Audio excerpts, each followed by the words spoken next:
Good evening. It's a couple minutes before 7 o'clock. We'll get going here in just a few minutes. As you're coming in, you'll notice that your microphone is muted. If you have any questions, feel free to type them into the questions section or the chat. We will get started right on time at 7 o'clock. We appreciate you for joining, and hang tight.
All right, good evening. It's just about 7 o'clock, so we'll get going. As we know, more people will start to trickle in. There was quite a few members registered for this webinar, so we expect that people will join in over the next couple minutes. As an introduction, my name is Ryan Foley, Manager of Communications and Strategy for New Jersey Youth Soccer. Tonight's webinar is really aimed for those programs that have not had fall programs, and we'll be looking to start the registration for the spring season. A lot of the content here tonight will be geared toward getting a travel player and coach onto the field, building rosters, receiving passes. But if you're a recreation program that's attending, the content is still pretty relevant. The process is the same, except for when we get to that pass printing and roster printing piece. Throughout the session tonight, you're more than welcome to type into the chat and the question box. We'll pause periodically to answer questions, and we really anticipate that this entire webinar will take about 45 minutes. That said, this is related to our new player and coach registration platform. If you are a member club that has already been through the registration process in the fall, of course, you're welcome to stay on, but this content will look very familiar to you and is really going to reiterate the process that you've already been through to get your players on the field this fall. Also with us tonight on the line is Vinny who will chime in at various points and will assist with answering some various questions. So we'll get going here. With some of the topics that we intend to cover tonight on our agenda. We'll introduce you to that Sports Connect platform, the difference between our state platform and potential platforms that you might go into with the club side. We'll talk about that registration process. So step one, that setup. Step two, registering players and coaches. Step three, that assignment and management piece, that activation piece to make sure you're in compliance with all of the state criteria and rules. Then we'll get to the printing of your passes, your rosters, the paying of the invoice, and of course, playing. And then there's a final topic on here that we've seen increasing and growing through frequently asked questions that come into the office. That's going to be the player movement piece, and we'll touch on that very briefly. And you might hear it throughout the presentation as well. So let's jump right into the introduction to Sports Connect. For those of you that were familiar with our previous registration provider, this was known as US Soccer Connect, what we're referring to now as the legacy system. We used that starting in fall of 2017 for 17-18, and then it ended last spring of 2020, where we're now transitioned to the US Soccer Connect 2.0. So in terms of the language, the branding that you're going to hear, it's still referred to as US Soccer Connect, but it's a completely different set of technology that's hosted by completely different providers under that Stack Sports shield. And this is what we're using to get players and coaches on the field for the fall 2020 season and then beyond that as we look for spring 2021 and seasonal years beyond. This US Soccer Connect 2.0 is known as Sports Connect. That's a very common reference to it. US Soccer Connect is the white label version of it, but Sports Connect is also what you'll see outside of soccer. You know, if you're dealing with football or if you're dealing with baseball, that's that Sports Connect platform. Now, when we refer to Sports Connect, you'll hear that there are two different platforms that you could potentially be using. One is strictly for your state carding purposes. All clubs get credentials, all clubs get access, and this is where you're going to ultimately house all of that player registration data, receive your passes, receive your rosters, and go through a majority of the registration process. There is a separate offering and a separate platform for club management that allows you to collect registrations directly from the parent, and it goes right up to New Jersey Youth Soccer from there, and that is separate from us, but you can subscribe to that platform if you want. So as we go through the presentation tonight, you'll hear those two distinctions when we talk about the state platform and the ways that you manage your registration there, and you'll hear about the club platform if you're managing your registration there. For clubs that might have been familiar with Blue Sombrero, when we refer to the club platform, that is the new Sports Connect technology. So again, these are the two different references just to kind of show we have our state platform, which is more administrator driven. It's driven to get players and coaches on the field. You'll see a dashboard of counts of players. You'll see a dashboard of different compliance requirements and documents that are required for coaches to get onto the field. And then on the right-hand side, we'll show you a very quick image of our club platform that's offered by Sports Connect, where it's very club driven on club management side. You have your own registration events and programs that you create. You drive the fee collection, you drive the information collection that you can then submit to New Jersey Youth Soccer if you choose to go that route. This is an enlarged photo of that dashboard, and we'll dive into that platform. We'll demo it a little bit tonight and kind of go through the quick piece of getting these players into the platform and through the registration process. But again, essentially, it's a display of all of your data. It's a way to quickly identify the states that players are in and how what actions you need to take to get them onto the field. So we'll dive right in. Step one, registration. This is your setup, and this really comes down to deciding how you're going to collect your registration or how you want your registration to end up with New Jersey Youth Soccer. Again, that first piece is Sports Connect Club platform. There's that subscription fee that essentially has an integrated registration event. You get your own club website, and as soon as the parent registers, and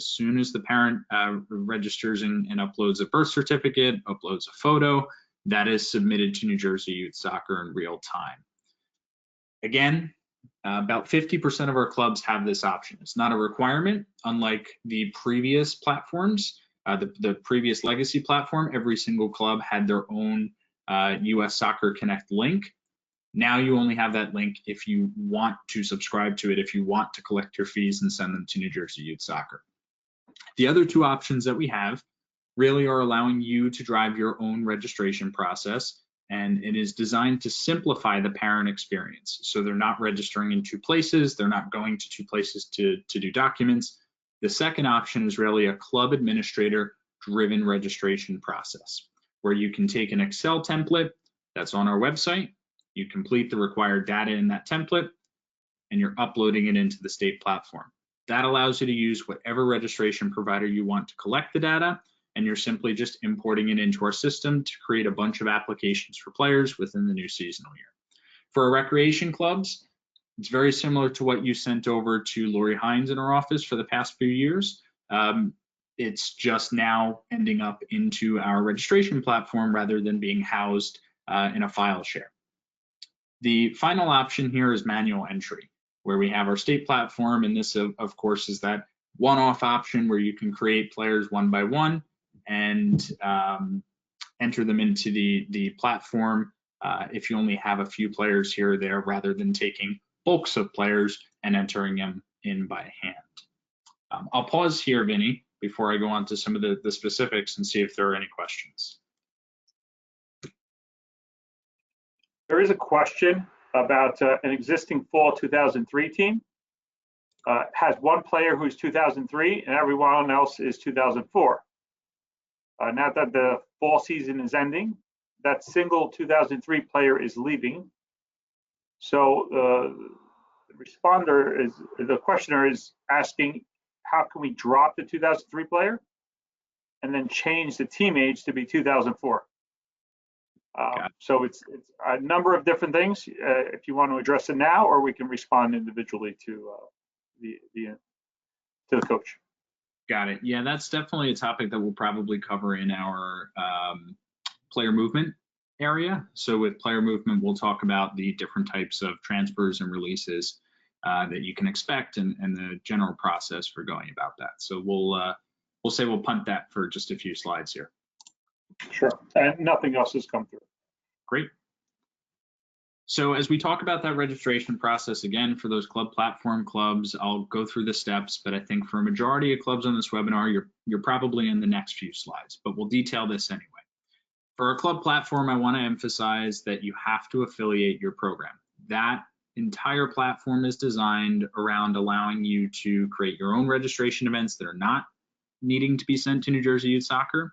You can be a recreation affiliated with a town that has baseball registering in the same system. New Jersey Youth Soccer does not need to see your baseball numbers. So it's driven that when you're creating a registration event or a registration program, you are telling the system where your data should end up.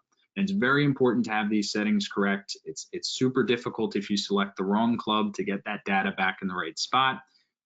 We've actually seen clubs select the club name of demo do not use, and their data ends up in a demo do not use club. So if you're a club platform organization, take very special attention to this information. Make sure you know what you're selecting. Once you move on from that step one, those settings are locked in. It's very difficult to direct the data to the right place and connect to our state portal and get the data to you in your club side of the state portal.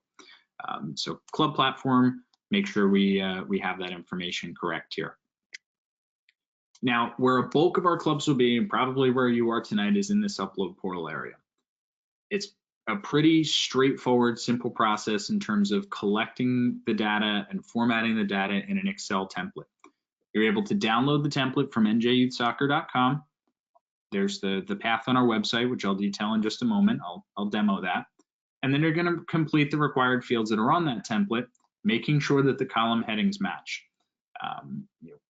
Quick tip, we see a lot of information come into the upload portal when we go to review it, and there's a mixed match of the first and last names. They'll put the last name in the first name column and the first name in the last name column. And then when we talk about verifications, it really causes a headache, and it's a very difficult thing to switch. So when you're going through this process, when you're collecting your information and formatting it in that sheet, make sure that everything looks clear and is of good quality, so you're not submitting dummy data. And I'll pause and just switch over real quick to a Google Chrome screen and kind of show that path for us on the New Jersey Youth Soccer website. And drag some windows out of the way here. So we have on njyouthsoccer.com, under our registration page, over to register players and coaches. Down here toward the bottom, we have our upload player template travel and upload player template recreation. You can download that template and complete the information in that file. We're talking generic information collection, so first name, last name, date of birth, address, parent name. But if you want to see that information in a written document, or you want to see the steps in a written document, we have an entire guide here right above those templates that can walk you step by step with screenshots to do so and submit your player data to the portal. All right, so I'm just going to switch back to our presentation here.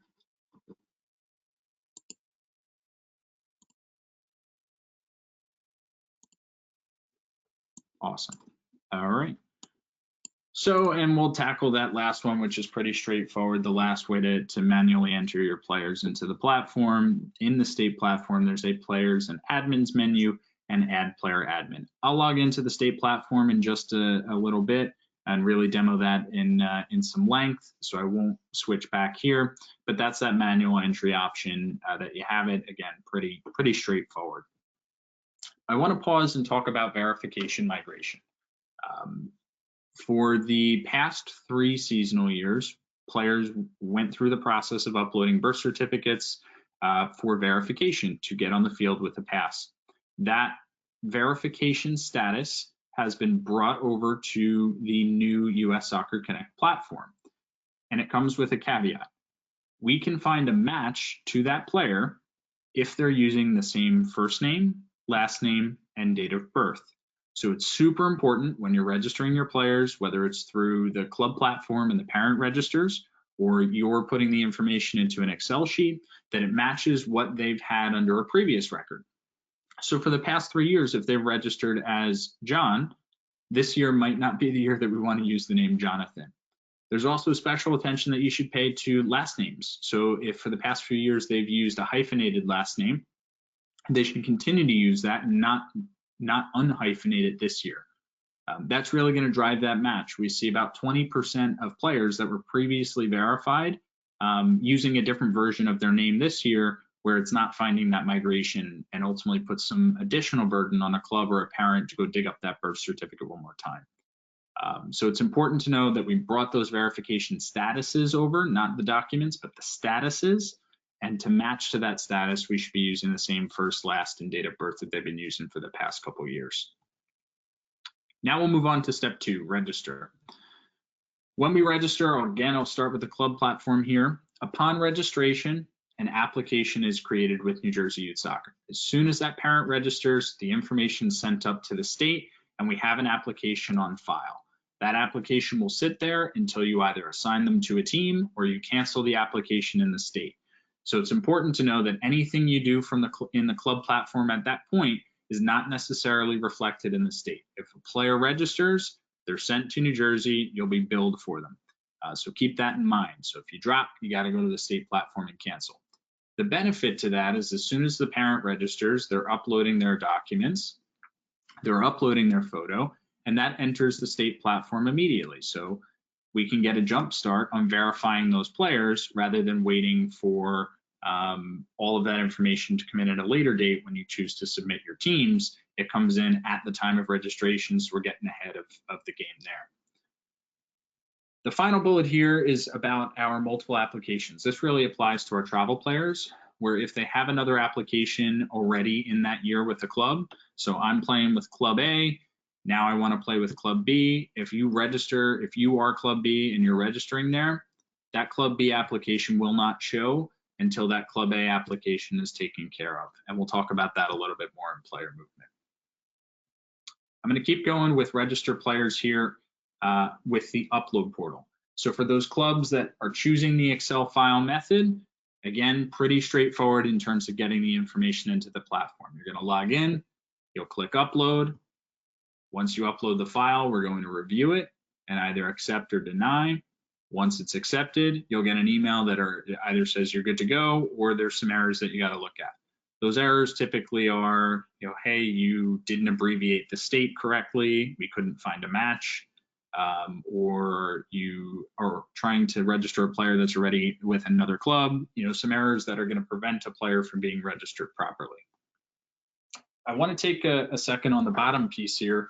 We're uploading documents and photos for the state platform is something that you can do in one of 2 ways. Every single person can access the state platform so long as they have an email address associated with the account. So if you're uploading the required information through Excel, every single parent will have an email address that they can access the state platform with. They'll have to go through that password reset. Once they access their account, they can go ahead and upload any birth certificates or photos that are needed for their play type, so specifically for travel. Now, if you're a club that really the club administrator drives that process, you can always upload those documents or photos as well. Coaches, once they're in complete compliance, they have the ability to upload those documents and photos for their team as well. So there's a couple different ways to do that, but keep that in mind is that upload portal only gets in the information for the players. There's still that secondary piece of getting documents in. Vinny, I'll pause on players because I see there's one question there, if you wouldn't mind just dissecting that for a second. Yeah, absolutely. So the question is, if a player verification does not work, can we change the name and have it verified? So if a player verification doesn't work, so if a player does not have an exact match of the name, what happens is that a new record for that player, a new ID number for that player is generated. There are two things that we can do. We can either cancel that new ID number, so long as they're not already having a pass printed and what have you. We can cancel that ID number and then go look for the appropriate record from a different seasonal year. Or we modify the name to the exact legal and we have what's two ID numbers, but that second ID number becomes the one that's used from this point forward for the remaining seasonal years. We've seen it done both ways. It really is, I'll say, case by case and what the path of least resistance is for the club and for the state. And Ryan, in that case, does the club admin have access to do that? Yes, so club administrators can cancel applications if the player has not been assigned to an active team. They can do that.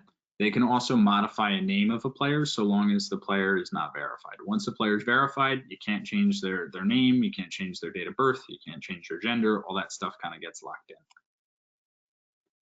Okay, fair enough. And related to player registrations, question came in, how does the club platform and state platform handle secondary players? Yeah, great question. And this kind of goes to our player movement, but the state platform is only for primary players.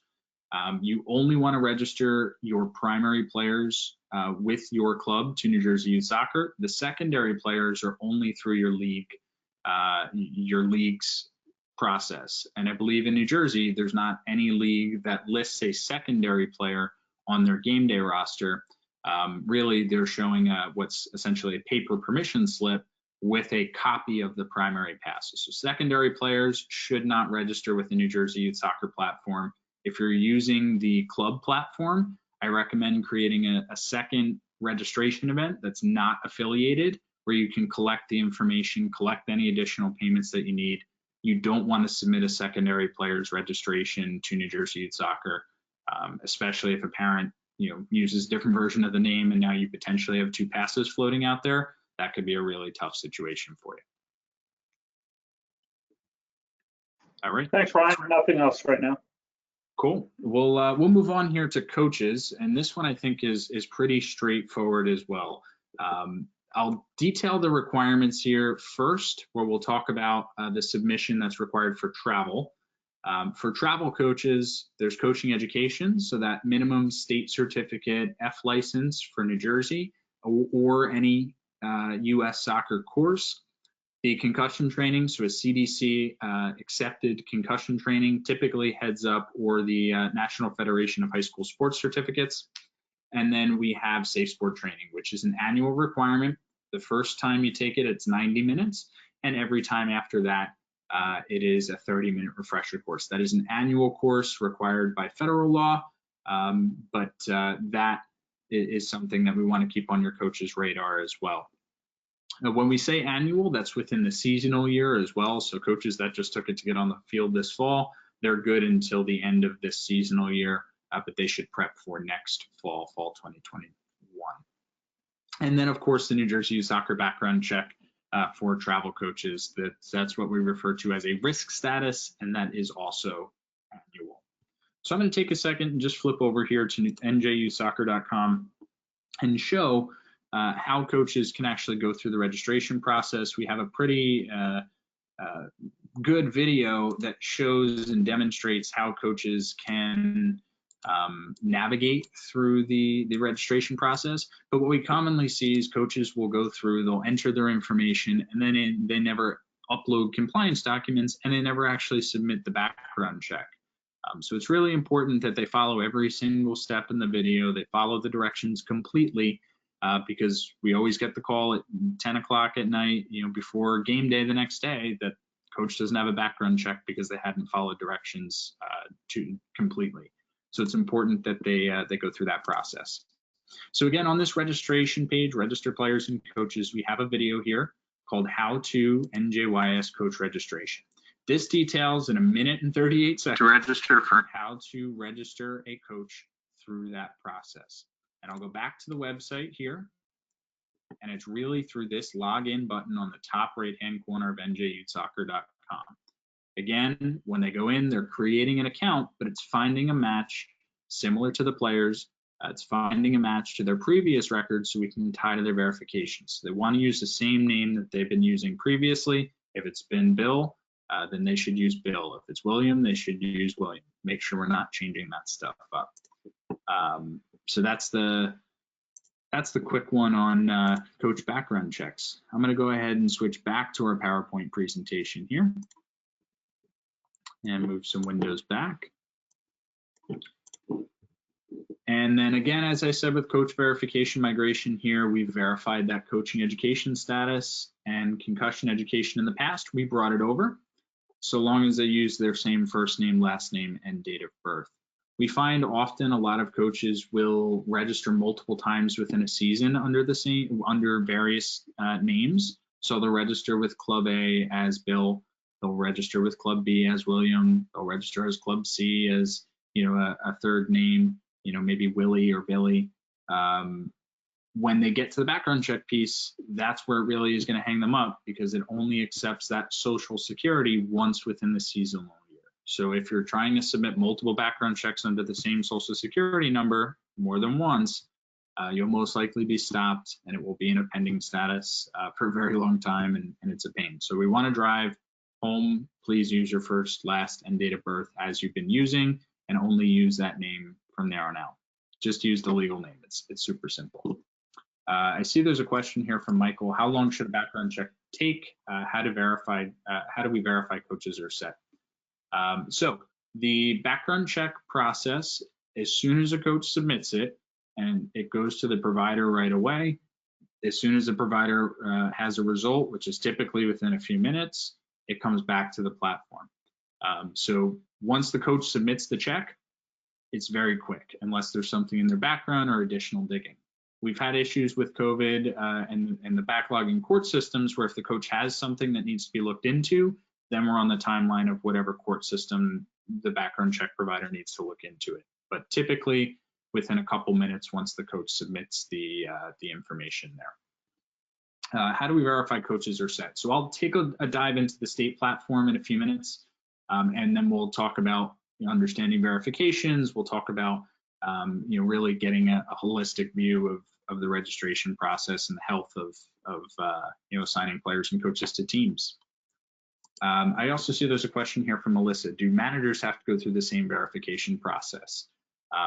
The answer that I'll have there is if that person is going to be listed on a game day roster, if that person is going to have a New Jersey Youth Soccer member pass, they will need to go through the same requirements as a coach. There's no distinction really between a head coach, an assistant coach, a trainer, a team manager.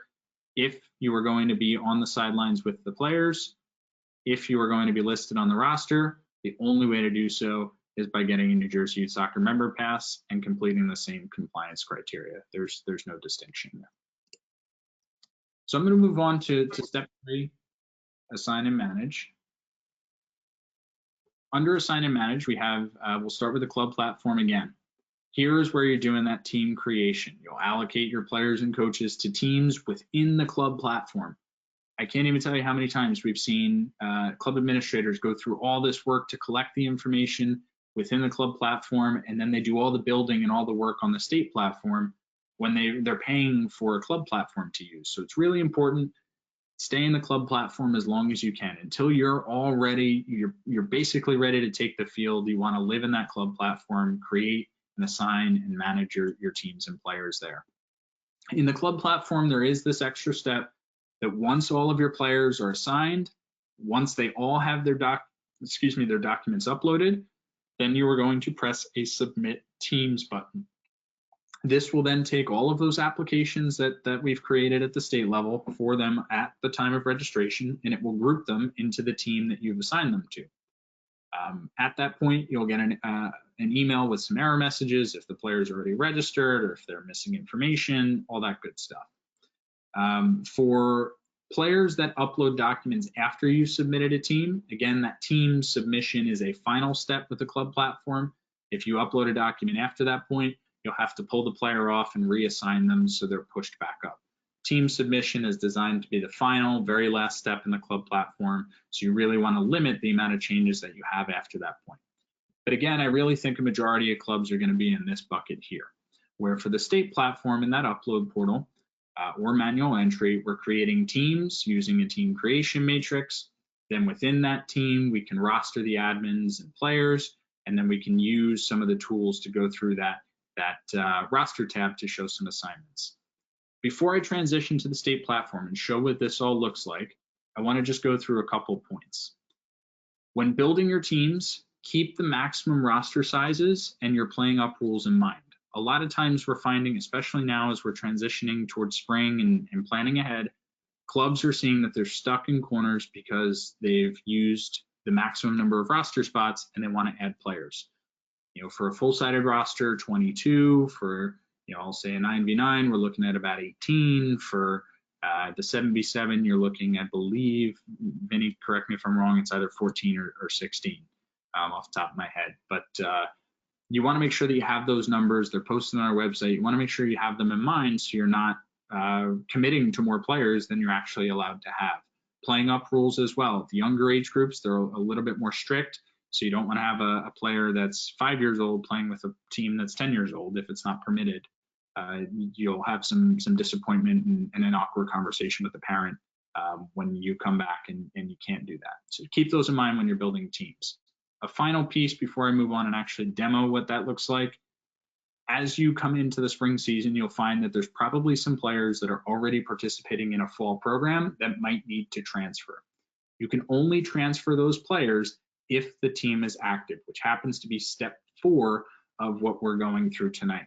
So you can only transfer a player when your team is active and their team is active. So if you're looking to build your team and you still are waiting on that player, just go ahead, move ahead without that player so you can go through the transfer process as soon as you activate that team. There's really no way that we can bring a player out of an activated team and then put them into an inactive team to get reactivated. You know, that's a lot of repetitive words, but make sure that if you're going through the transfer process, you activate your team first and keep that in mind. Don't bank on bringing a bunch of players over because it's also enforced by some transfer accounts as well. So I'm going to go ahead and switch over to the state platform. Vinny, if you have anything else you want to add or if there's any questions, feel free to chime in here. No, nothing else came through. There was an initial question about coaches that work with different clubs and that process of, you know, what is the process for them to get carded if they're playing, if they are coaching in different clubs across the state? Sure. Yeah, we'll definitely demo that within the platform here through that add player and admin menu we were discussing before. For those that are looking to access this platform, it's not really a super secret link. Under the registration tab, we have Sports Connect login. It lives right here, and then it also lives right here under quick links, you know, one of the first ones. So if you click those links, it will take you to this lovely little landing page where you can log in with your club administrator credentials. When we log into the platform, again, you'll see that dashboard view. We have a drop-down menu of all of our seasons. So we have a travel season for our travel players, a rec season for our rec players, and you're seeing a sneak peek of what's to come on our futsal season. And if you want to view what we've migrated previously, you can actually go back and look at our migration under your 19-20 season or 18-19 if you go back that far with data. So you'll see here that we have a listing of our players, you know, pending, activated, and assigned. And this really gives you a count of what status that player's in. A lot of times, you know, club administrators will call us and they'll panic and say, I have 2 players pending. All that means is you as the club admin has not yet assigned them to a team. You know, this just shows that we're moving players, and same logic for coaches, we're moving them through the process. So to take a player from pending, we're going to assign them. When they're assigned, then we get them to activated. So all of this, you have the ability as a club administrator to modify. When we talk about a question that came in earlier, when we talk about looking at all of that compliance to see if your coaches are set, we have this compliance widget over here. This shows you, at a quick look, I wouldn't recommend diving too deep, but it shows you at a quick look what you're looking at. How many coaches have actually uploaded a coaching certificate, versus how many haven't, of your total. How many still need to complete Safe Sport? And when we go through some of these terms, total obviously is our total. Our complete means they're verified, they're good to go. And then you'll see incomplete, which means maybe they've uploaded something that hasn't been verified, or it's not even been uploaded at all. So if you want to see the listing behind there, you're more than welcome to click through and it will show you the updates. So if you make an update, if you go in here, you click on a record, you update a file, it's not going to show until you log out of the platform and log back in. It's all session based. What I really want to show though is when we're in our teams, how that process, I believe, is a lot smoother to identify your issues, and it will tell you word for word what is wrong with your team and how you can fix it. So as we go through, we want to create some teams. We'll go back to that team creation process. In here, we have create, or we have team creation matrix. If you're creating one team, I suggest using create. If you have a couple to create, you go up here to team creation matrix. It's going to default to all of your club info. Click continue. And this allows you to come down here in bulk and say, okay, I want 2 2011 girls. I want 3 2011 boys. I want, let's see, 2006, I want 2 teams for them here. And then you can select your play level and hit continue. I'm actually in the wrong tab here. And this is, that's on me. But let's switch. Demo do not use. All right. Rather than creating a bunch of teams we don't need, I'm going to go ahead and hit continue. And one here, travel. Great. You'll see that we then in the next screen have the ability to rename the team. So if we want to put, strikers blue, or we want to name them, crushers green, we can do that in this screen and then just hit rename teams. Just like that, your teams are created. So hopefully that process there is pretty straightforward. Now in this, we're looking at what's called a team lookup screen. Anytime you want to take a look at your teams, you come in here, go to teams, team lookup, and you can go ahead and click on, I'm going to hit search so we get a whole listing of our teams. You can click on any of your teams to roster players. So I'm going to go up here to our Crushers Red team, and we have a bunch of tabs. We have team details where we can kind of edit the information that we started with. We can go to our roster admin tab. So once our administrators are rostered, we can come in here, search for their name, and then hit a button to move them over here and hit save. Same thing with our players. We come to the roster player tab. We can select available players and move them over from the available side to the assigned side and hit save. As you're building your team, you'll see the maximum number of players that are permitted for that team's age group down here at the bottom. It will tell you the minimum number of players you need and the number of players you have. Now, back to how to check and see what coaches need.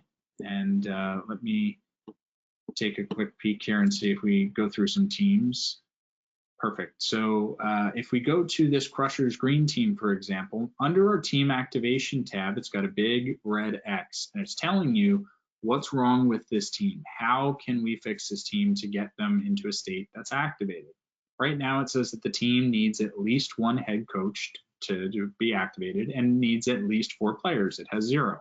It's also telling us we have to go in and complete a required field. Now, if there are coaches or there are players that still need to be verified, it is going to say here, Jane Doe, is currently waiting verification. It's important to use that through the process with your district commissioner and say, okay, I know that my Crushers Green team has 4 players that need to be verified. Can you take a look at that team? Because when we come back here, we look at our team roster, they're able to look very quickly, look at the icons and say, okay, I know this player needs verification. I can go ahead and verify them. Luckily, all the players here are verified. So that team activation tab is really your guiding light here in terms of seeing what coaches are good to go, and on a team level, what you need to do to make sure that those players and those coaches can get onto the field. This team roster tab, once your team is active, there's an activate team button right down here. Then that takes us to our team roster tab, and that allows us to print rosters and ID cards all on this screen. So again, once you kind of get familiar with the platform, of course, the first time around will be a little bit sticky trying to get those passes. But we heard from a club the other day, once you really get going with it, the term they used was idiot proof. So hopefully that experience is similar or same for you.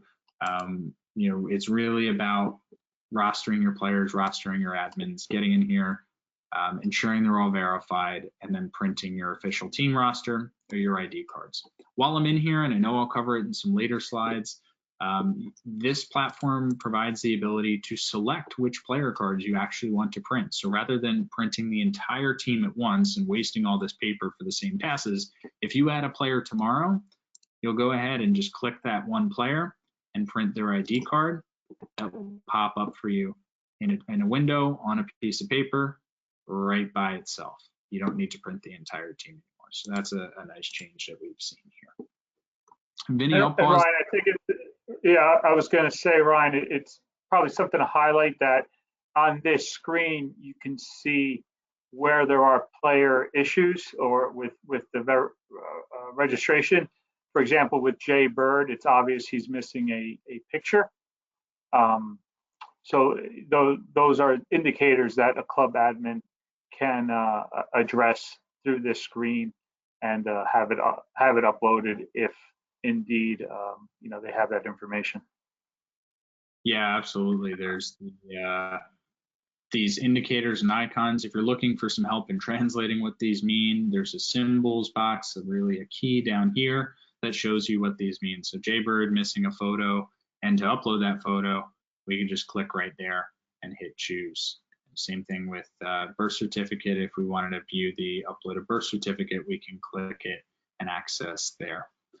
So that's the high level update, using the platform and kind of navigating the platform. For club administrators, there's really not that much else within here that you're going to want to do, beside when we get to the transfer process. I talked a little earlier about adding coaches and admins, players and admins through the platform. Right under this players admins menu, there's add player admin. So for coaches that are registered elsewhere, you can find them under the name that they registered for by entering the first name, last name, and date of birth and hitting find. So I always use Vinny's daughter as an example here and hit find.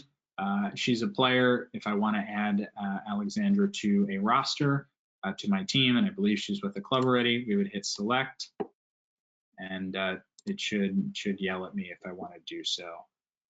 And go through that process. Yep, so this player is already registered here and I can't do anything. But that would take you through that add process. So I'm going to go ahead and switch back to the presentation. We'll cover a couple more slides and wrap some stuff up because we're almost through. Yeah, Ryan, as you're resetting here, a couple questions came in. One in terms of, we use that term admin. And admin in the state system, is for everyone. All coaches, all managers, any say adult personnel that's involved with the team, they're referenced as admin. So that's a typical term that isn't just for an administrator, but also applies to coaches, assistant coaches, so on and so forth. Anyone that's involved with the team. There was a question that came through about the different logins on the New Jersey Youth Soccer website. There was a logins page, login prompt on the upper right-hand corner, while we also referenced the Sports Connect login. So those two logins are completely different. Yep. If Yes. you can show them that. Yeah, absolutely. So what you're seeing on the New Jersey Youth Soccer website is really a club platform. We talked about that difference between club and state. This login here is a club platform. So the way our registration is built is coaches are registering to the New Jersey Youth Soccer Club platform. Their data is sent up to the state platform, and then from there inserted into your club based on the answer they select. So the login here really for club administrators isn't for much. It's at this point really only for coaches that are looking to do their first time registration with NJYS, submit their background check. That's all that goes through there. Everything else that you're going to do is going to be this platform here with New Jersey Youth Soccer on our landing page, and I'll go back here. It's going to look like this. That's your Sports Connect login. That's your administrator's portal. That's your pass printing. Club administrator will never, as of today, will never have any use for this login button up here in the right-hand corner, just our coaches that are registering for our first-time background check. All right. And Ryan, there is a more detailed question about coaches that have gone through the background check, but are now listed as admin and risk status is approved, but the person can't roster them to the team. Is what's the solution for them with that type of issue? There's a couple other questions that I would ask there. If you're having a specific issue with the coach, I'd recommend emailing registration at njyouthsoccer.com. There's a possibility where, in some cases, it comes down to just searching the coach, hitting search, and then adding them. Or maybe that team is at maximum for coaches that are there. Maybe they already have 4 administrators. Maybe the coach is missing some licenses. There's a variety of things that could be going on. So if you send us the coach and the ID number of the coach that you're looking at, we'd be more than happy to troubleshoot that for you. All right, so I'm going to go ahead and move on to step 4, activate. Some of this, again, is going to be a repeat of what we just demonstrated, but I think it's good to kind of see what links to what. So now, in order to get your passes and rosters, we got to make sure that all those players are in compliance, all those coaches are in compliance with our state rules. Once they are, you'll see this activate team button appear. You can go through that process of clicking activate team, which then displays on your team roster page the print ID cards and print official state roster button. Again, use that activation tab to see who needs approvals, to see who needs a license verification or a birth certificate verification. That activation tab and that team roster tab with all those symbols are your friend. I personally recommend doing it by team rather than submitting an entire list of players and saying, hey, I've got 3 2004s and 3 2005s and these one-off players here. Do it by team. Say, okay, tonight as a club registrar, I'm going to make sure that my Crushers Green team is all set, and I'm going to ask the DC, hey, Crushers Green is ready to go. It's easier to do it when we group it like that rather than these one-offs that come in and tend to be a little bit more sporadic. So work with your commissioner, district commissioner. We say 72 hours in advance. We understand there's the last-minute player ads, but as you're preparing for the spring, I recommend 2 weeks. But especially give the DC 72 hours. If you add it, there's no notification that goes to the DC that's waiting for you to add a player and go verify them. It's not telling them there's something waiting. The DC is logging into the platform on their time that they're volunteering to go verify those certs. So it's important that you maintain an open line with your district commissioner and give them advance notice because they are volunteers that are doing that work, and during those peak periods are working pretty hard. We'll go ahead on to step 4, print, pay, and play. This is really that conclusion step. You've now activated your team. You can now print your roster. You can print your ID passes through that team roster tab. And some notes on this is that you can print a maximum of 5 ID cards from the system. That doesn't mean that you can't save the PDF of the passes and then keep that on your desktop and print as many of those as you need as backups. But it does mean that you can only generate 5 passes through the platform. If you're generating more than 5, we'd want to kind of figure out why, because again, you could save that PDF to your desktop and run some copies of it. On the first of each month, when we talk about billing, on the first of each month, an invoice will be sent to the club contact and the club treasurer that's listed on Sports Connect. And you might say, well, how do I list them? By completing the club questionnaire that you probably have been asked to complete by Lori. But for that invoicing process, we're going to send you an automated email that asks you to log into the system and go ahead and check out your invoice for the players that were registered in the last month, players and coaches that are registered in the last month. So if you register players on November 15th, on December 1st, you're going to be billed for those players. If you want to make a payment for those players sooner, you can work with Sam in our office to do so. Now, payment is required within 30 days of that invoice, so we're net 30. So as you register players within the winter season, just make sure to keep track of your invoice so you don't come into the spring with a very high balance and are looking at an odd situation. Just keep track of those invoices as they come automated on the first of each month.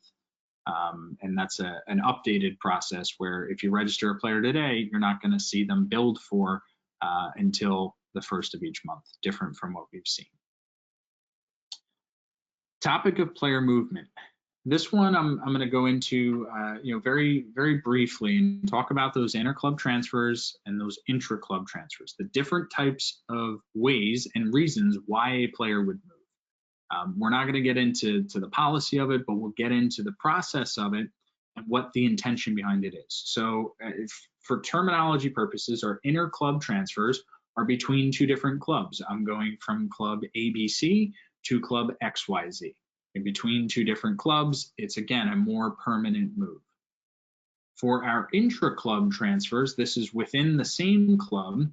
I'm going from team A in club A to team B in club A. This again should be more of a permanent move. When we talk about our club passing policy, when we talk about managing club passing through the leagues, that is something that's managed through the game day roster. A lot of club administrators got into the habit over the past couple of years of going into the state side where you print a pass and moving these players around each week and getting them a pass for every team within the club. Best practice is to assign that player to one team where they play most of their games. You print that pass, make a couple copies of that pass, and provide it to the coaches that are going to need it. They'll use their team A pass with whichever other team in the club they're participating with. Now, they will not be listed on the state roster for the other teams that they're participating with, and they shouldn't be. No other state in USYS does that. But where they're listed is on your what's typically known as your game day roster, which is provided by the league. For a majority of leagues in New Jersey Youth Soccer, that is GOT Soccer. On GOT Soccer, they'll be listed as a CP or club pass player. So really what we're trying to get at here is if you're moving players within the club, it should be with a purpose and it should be intentional.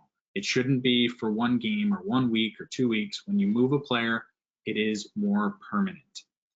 Now, we say that because all types of transfers are started by the parent in the state platform. Whether you're moving within the club or you're moving to different clubs, a parent needs to give their okay, and by giving their okay, they're starting that process. That's the way that this is built today. We've gotten some feedback. I might modify that. But if a parent's making a commitment to play for a team, if they want to choose a different team within a club or they're making a move to a different team, they are the ones that are initiating that process.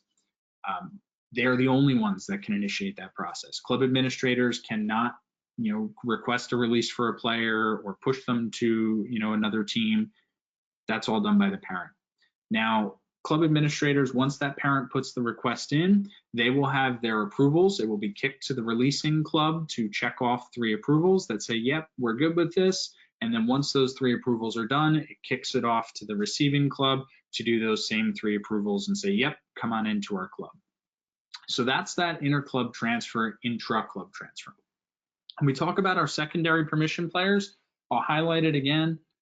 They do not receive passes for their secondary club. That's known as dual carding, and that is a big no-no. They receive a permission slip from the league in which they're participating. So the way that a secondary player works is if you have a player participating in one league that wants to participate with a team in a different club in another league, they would get a secondary permission. They sign a form that's signatured and accepted by the league. and that typically has a copy of their primary player pass with that. So secondaries never get listed on any roster with the team that they're playing on. They just provide a permission slip on game day. I hope that clarifies there. Before we go to the questions here, because we're running a little short on time, we have some resources that I just want to quickly detail. I've been through that registration, register players and coaches page. Almost all of the resources that we have can be found on that page. Majority of times when people call in or emailing in, our registration team is emailing back links to that web page that demonstrate that process for you. So we really recommend to check out that page, and we'll continue to expand it and evolve it as we get additional questions in. Second to that, we have a registration in 90 video series. When we demoed that coach registration video before, that's a part of registration in 90. So it's aiming to capture in 90 seconds or less key parts of the registration process. There's probably close to 20 videos in that series right now that are 1 to 2 minutes long that help you or a parent get through that process of registration. For the things that you're not doing every single day, or might be that oddball out, like player transfers, like registering for coaching that one time a year. So that's all in there. We also have the Help Center and the Sports Connect support. So as you're learning the platform, feel free to call into that support line. They're out of San Diego. They're still open now. They have later Pacific time hours. We really encourage you to go ahead and check out that support line. For things like player verifications, or why can't I move a 23rd player onto a 22 maximum roster, that comes to the state. But for technical questions, hey, how do I create a team, or how do I use the roster player tab? That can definitely go to Sports Connect support. They'd be more than happy to help out there. Help Center in the top right-hand corner of the state platform. And then, of course, we're here to support you for the New Jersey Youth Soccer State Office through registration at njyssoccer.com. A note on that, we really recommend using that central email address. A lot of clubs will email a one-off person in the office. We really, again, recommend to use that registration in NJ Youth because we'll get to the right individual. We all have different roles and responsibilities, so it helps us address it a lot quicker through that central email address rather than those one-offs. So with that, I'm going to move to a question and answer period. We've got just a couple minutes here. We'll get through as much as we can. But before we do that, again, appreciate your time as a club administrator here tonight, learning about our registration process. We continue to work to simplify this and take your feedback to simplify this process moving forward, and are excited to get your spring season underway. So with that, Vinny, are there any questions that are outstanding here? It's relevant in terms of the State Cup roster freeze. Freeze is a term that's usually used for the State Cup rosters. Is that done in the state platform or somewhere else? Yeah, so the State Cups this year will be done in this Sports Connect platform through the tournament tab of your team. So all of the rosters are completely integrated. There's no more printing off your roster and emailing it to State Cups and getting it stamped. It's all integrated.